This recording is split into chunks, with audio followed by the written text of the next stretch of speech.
Bro మనం రాఖీ పండగకి చూసాం పవన్ కళ్యాణ్ గారు పిఠాపురంలో మహిళలకి ఎవరైతే వితంతులు ఉన్నారో లేదంటే ఎవరైతే కొంచెము భర్త లేని ఆడవాళ్ళందరికీ కూడా ఆయన చీరలు పంపించడం మనం చూసాం. అప్పటి నుంచి వాళ్ళందరూ కూడా అన్న అనుకుంటూ భావిస్తున్నారు అనమాట. మనం సినిమాల్లో చూస్తూ ఉంటాం అలా అంతమంది అన్న అని పిలిపించుకోవడం. మరి ఇప్పుడు రాష్ట్రంలో ఉన్న మహిళలందరితో పవన్ కళ్యాణ్ గారు ఒక అన్న అని సంబోధించబడుతున్నారు. సో మరి ఇంకా ఏంటి ఆయన అన్న అని అంత మనసులో పెట్టుకుంటారు ఎప్పటికీ కూడా. ఏపీ రాష్ట్ర వ్యాప్తంగా కూడా చాలా మంది ఆడపడుచులు ఆల్మోస్ట్ ఒక 90% అందరూ కూడా పవన్ కళ్యాణ్ గారిని ఒక సొంత అన్నలాగా, పెద్దవాళ్ళ తమ్ముడిలాగా సో ఈ విధంగా అనుకుంటూ ఉంటారు. ఎందుకంటే వాళ్ళకు ఆయనకు ప్రత్యేకమైనటువంటి కొంచెము అటాచ్మెంట్ ఉందన్నమాట.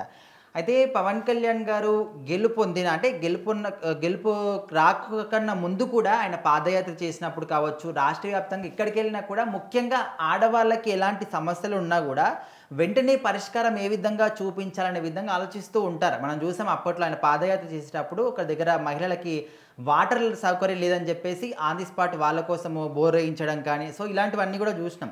సో ఇప్పుడు రీసెంట్గా ఆయన డిప్యూటీ సీఎం అయిన తర్వాత కూడా ప్రతి పండగకి కూడా ఏదో ఒక విధంగా పిఠాపురం ఆడపడుచులకి చిన్నపాటి గిఫ్ట్ అది పెద్ద అంటే ఏదో ఒక రకంగా వాళ్ళకి హెల్ప్ చేస్తూ ఉన్నారనమాట. సో మొన్న రాఖీ పండుగ కూడా మీరు చెప్పినట్టు అందరికీ చీరలు ఇవ్వడం అనేది సో వాళ్ళు కూడా చాలా ఎమోషనల్ అయ్యారు.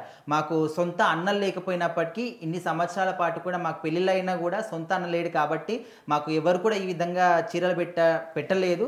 సో ఇప్పుడు ఒక సొంత అన్నలాగా మాకు చీరలు పెట్టారు, మాకు చాలా సంతోషంగా ఉంది, మాకు ఎప్పటికీ కూడా అన్నలాగానే చూస్తామని చెప్పేసి వాళ్ళు అన్నారు. అయితే మళ్ళీ పవన్ కళ్యాణ్ గారు వాళ్ళందరికీ కానీ మళ్ళీ ఇంకొకసారి ఏవో పంపించబోతున్నారని తెలుస్తుంది. సో ఇప్పుడు ఏంటంటే మళ్ళీ ఇప్పుడు ఇది వరలక్ష్మి వ్రతాలు అందరూ చేసుకుంటూ ఉంటారు కాబట్టి అక్కడ పురిహూతిక అమ్మవారి ఆలయంలో ఇప్పుడు ఈ శుక్రవారం రోజున సామూహిక వరలక్ష్మి వ్రతాలని నిర్వహిస్తూ ఉన్నారు. సో సుమారుగా ఒక 10,000 మంది ఆడపడుచులకి పవన్ కళ్యాణ్ గారి తరపున అది కూడా ప్రభుత్వ నిధులు కానీ పార్టీ నిధులు కానీ ఏది కాదు సొంత డబ్బులతోని అక్కడ వాళ్ళకు పసుపు కుంకుమ చీర సారీ అనేది ఇవ్వబోతున్నారని తెలుస్తుంది. అయితే ఇక్కడ ఎవరికి కూడా ఎలాంటి ఇబ్బందులు కలగకుండా అంటే మహిళలందరినీ కూడా ఒక 3 బ్యాచ్లుగా చేశారనమాట. సో ఈ 3 బ్యాచ్లకి అమ్మవారి పేర్లు పెట్టి ఒకరు ఇంకొకసారి వెళ్ళకుండా సో ఈ విధంగా క్లమ్జీ కాకుండా అందరికీ ఏ గ్యాంగ్కి ఆ గ్యాంగ్ సపరేట్గా వాళ్ళు పేర్లు పెట్టేసి అన్ని ఏర్పాట్లు కూడా సవ్యంగా చేశారనమాట. సో ఆ రోజు శుక్రవారం రోజు మార్నింగ్ 5 o'clock నుంచే కూడా ఈ సామూహిక వరలక్ష్మి వ్రతాలు అనేవి జరుగుతూ ఉంటాయి. సో వచ్చిన ప్రతి ఒక్క ఆడపడుచులకు కూడా తన తరపున పసుపు కుంకుమ చీర సార అనేవి అన్నీ కూడా పవన్ కళ్యాణ్ గారు ఇస్తున్నారని చెప్పేసి కూడా తెలిసిందనమాట.